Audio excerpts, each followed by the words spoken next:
The podium stood empty under the harsh fluorescent lights of the National Assembly Hall. Outside, the streets of Ouagadougou buzzed with tension as military convoys rolled past shuttered shops and nervous civilians. Captain Ibrahim Traoré sat in his office, staring at the speech draft that could either cement his leadership or destroy everything he had built since the September coup. The document in his hands was more than paper and ink. It was a declaration of war against the very forces that had brought him to power. For months, pressure had been mounting from every direction. The economic community of West African states demanded elections. France threatened sanctions. The African Union suspended Burkina Faso's membership. But none of that compared to the pressure from within his own military council.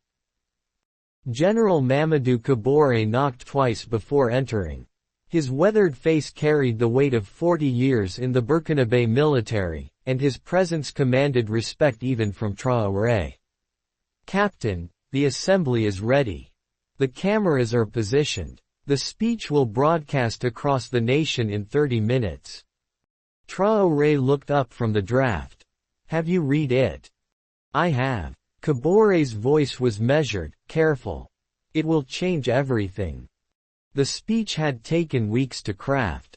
Every word was deliberate, every phrase calculated to deliver maximum impact. In it, Traoré would announce his decision to extend military rule indefinitely, suspend all negotiations with international bodies, and formally expel French forces from Burkina Faso.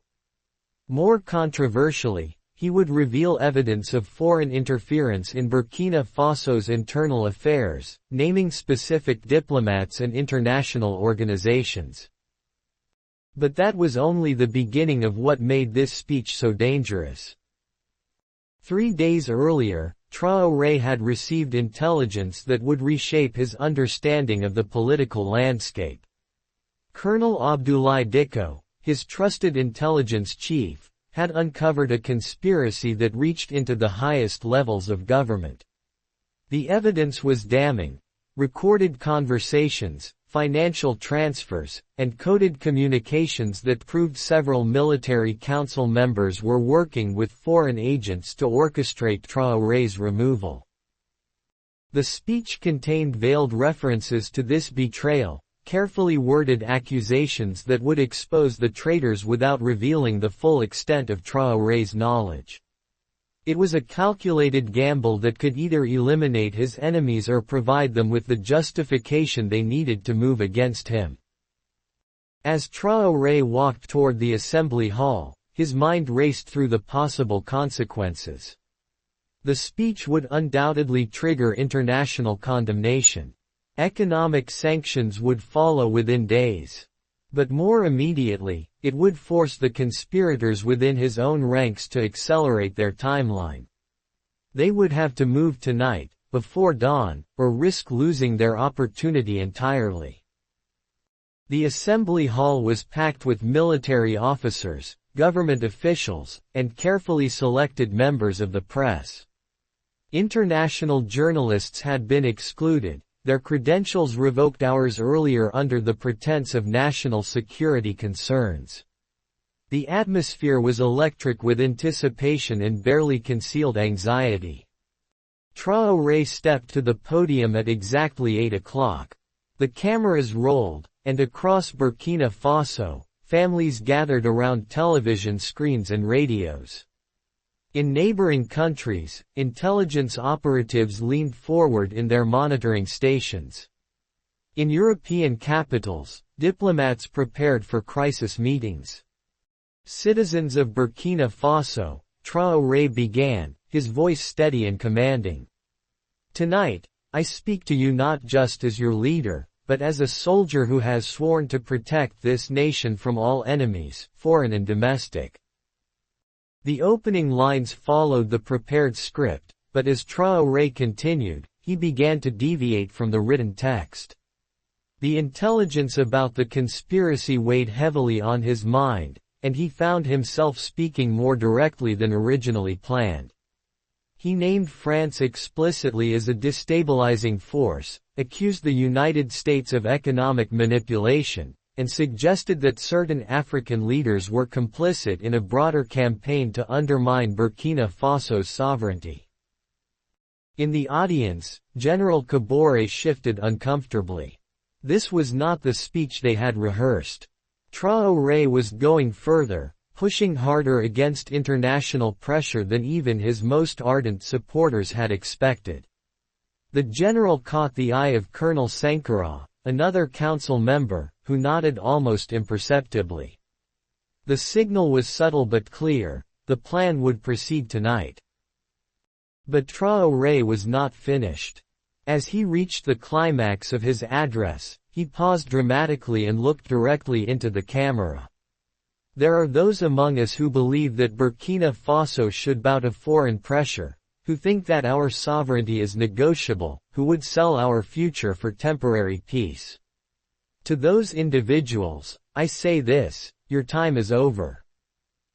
The words hung in the air like a challenge. Everyone in the room understood the implication, but no one could be certain of Traoré's specific knowledge. The speech continued for another 20 minutes, outlining his vision for Burkina Faso's future, announcing new military operations against terrorist groups, and promising economic reforms that would reduce dependence on foreign aid. When Traoré finally stepped away from the podium, the applause was thunderous but uncertain. Some clapped with genuine enthusiasm, others out of obligation or fear. The international reaction was swift and predictable. Within hours, statements of condemnation poured in from world capitals. Emergency meetings were called at the United Nations, the African Union, and the European Union. But the real response was already in motion within Burkina Faso itself. As midnight approached, Colonel Dicko burst into Traoré's private quarters without ceremony. "Captain, we have a problem. Our surveillance detected unusual radio traffic immediately after your speech. Multiple units are moving without authorization." Traoré was not surprised. He had been expecting this moment since he stepped off the podium. How many? At least 3 companies. General Kabore's personal guard, Colonel Sankara's mechanized unit, and elements from the presidential security detail. They're converging on the capital from different directions. The intelligence chief spread a map across Traoré's desk, marking the positions of loyal and potentially hostile forces. The picture was sobering. The conspirators had positioned themselves strategically, controlling key infrastructure points and communication hubs. If they moved decisively, they could isolate Traoré and his loyalists within hours. What about international support? Traoré asked, though he already knew the answer. Nothing confirmed. The French are maintaining radio silence, but our sources suggest they're aware of the situation. The Americans have increased their surveillance flights. No one is coming to help us. Traoré studied the map carefully. His loyal forces were outnumbered but not outmaneuvered. He still controlled the main military base, the state television station, and the airport. More importantly, he had something his enemies lacked: the element of surprise regarding his knowledge of their plan. Send word to Major Koulibaly at the airbase. I want all aircraft grounded except for our designated units. Cut the power to the eastern districts where Sankara's forces are staging. And get me a secure line to Colonel Zerbo in Bobo Dioulasso. As his orders were relayed, Traoré reflected on the irony of his situation. The speech that was meant to strengthen his position had instead accelerated the very crisis he sought to prevent. But perhaps that had been inevitable. The forces arrayed against him were too powerful, too determined to allow his leadership to continue unchallenged. No one expected what came next. At 2 in the morning, as the conspirators prepared to move on the presidential palace, Traoré launched his counter-operation. Instead of waiting to be attacked, he struck first.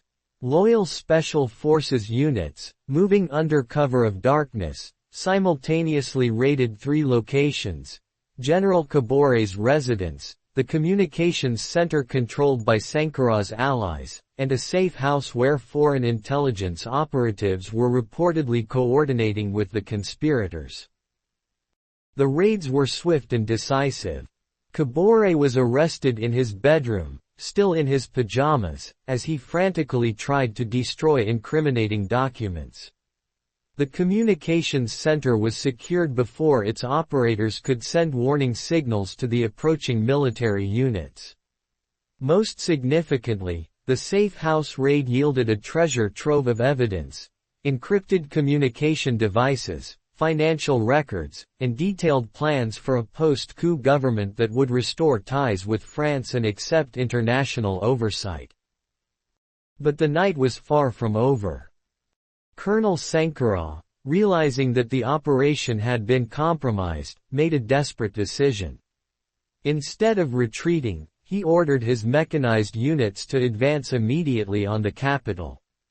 The gamble was audacious. If he could seize control of key government buildings before dawn, he might still salvage the situation. His forces were better equipped and had the advantage of mobility. The battle for Ouagadougou began at 4 in the morning. Tank treads rumbled across the empty streets as Sankarah's column approached the government district. But Traoré had anticipated this move. Anti-tank positions had been established at strategic choke points, manned by his most trusted soldiers. The first exchange of fire lit up the pre-dawn darkness, sending civilians fleeing from their homes. The fighting was intense but brief. Sankarah's forces, despite their initial advantage, found themselves trapped in narrow urban streets where their heavy vehicles became liabilities rather than assets. Traoré's defenders, fighting from prepared positions, systematically disabled the attacking armor with rocket-propelled grenades and heavy machine guns. By sunrise, the coup attempt had collapsed. Sankarah himself was captured attempting to flee toward the border, his uniform torn and his face blackened with smoke.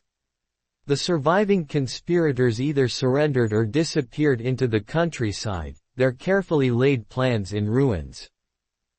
The aftermath of the failed coup transformed Traoré's position entirely. International observers, who had dismissed him as an inexperienced captain playing with forces beyond his control, were forced to reassess their assumptions. The evidence seized during the raids revealed the extent of foreign involvement in Burkina Faso's internal affairs, lending credibility to Traoré's accusations and justifying his harsh rhetoric. More importantly, the elimination of the internal opposition removed the primary obstacle to Traoré's consolidation of power. With Kabore and Sankarah in custody, along with dozens of their supporters, the military council was purged of disloyal elements. New appointments were made from among officers who had proven their loyalty during the crisis. But the true significance of that night's events extended far beyond Burkina Faso's borders. Within weeks, similar speeches were delivered by military leaders in neighboring countries. The template established by Traoré's address, combining nationalist rhetoric with accusations of foreign interference, became a model for other young officers seeking to justify their own seizures of power. The speech that could have ended Traoré instead became the blueprint for a new wave of military governance across West Africa. French influence in the region, already weakened by previous coups, suffered another devastating blow. The evidence of French complicity in the conspiracy against Traoré, while not definitively proven, created enough doubt to undermine France's diplomatic efforts throughout the Sahel. Economic partnerships were suspended, military agreements were revoked, and cultural exchanges were terminated. The United States, initially supportive of efforts to remove Traoré, found itself reassessing its African strategy.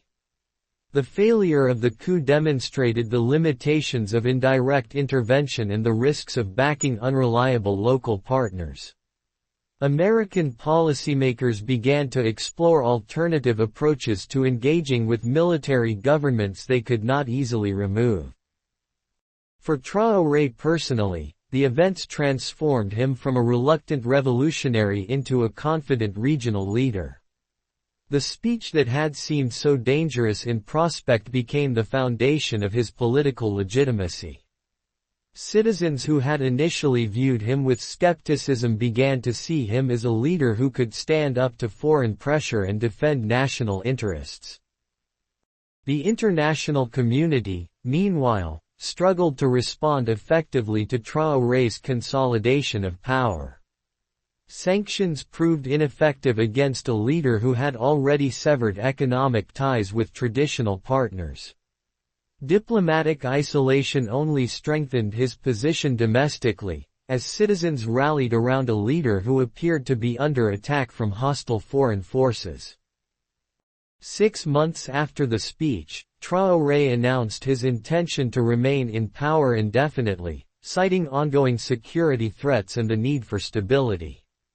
The announcement, delivered in another televised address, was met with resigned acceptance from international observers who had exhausted their options for influencing events in Burkina Faso.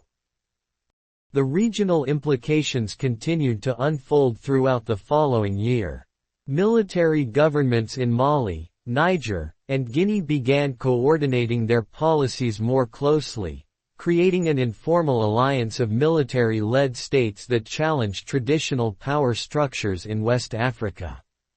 The African Union, already weakened by internal divisions, found itself unable to respond effectively to this new bloc of non-democratic governments.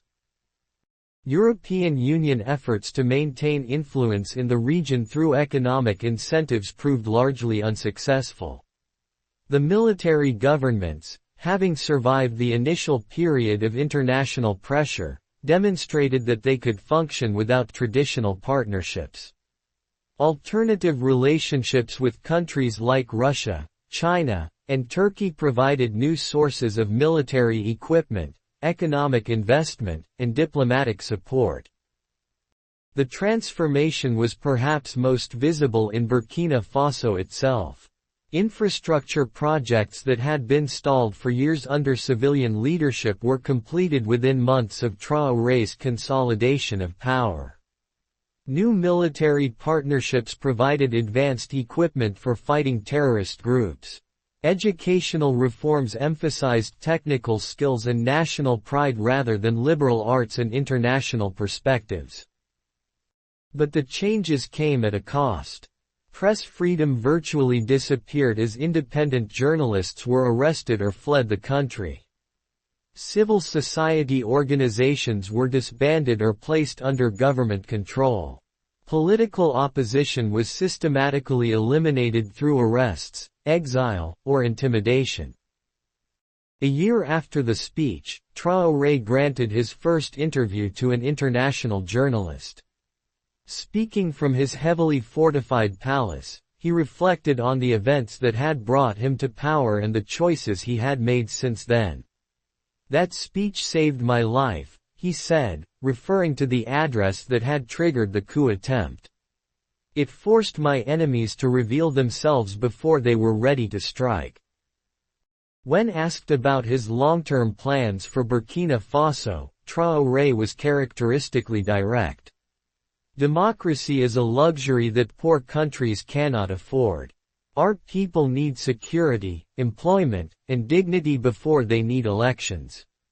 When we have achieved those things, we can discuss political reforms." The interview was broadcast globally, generating fresh rounds of criticism from human rights organizations and democratic governments. But within Burkina Faso, Traoré's approval ratings remained high, sustained by economic improvements and enhanced security that had followed his consolidation of power.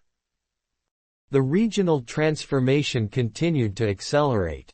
By the second anniversary of Traoré's speech, 5 West African countries were under military rule, and democratic governments in several others faced increasing pressure from their own armed forces. The wave of military coups that had begun with Traoré's rise showed no signs of abating.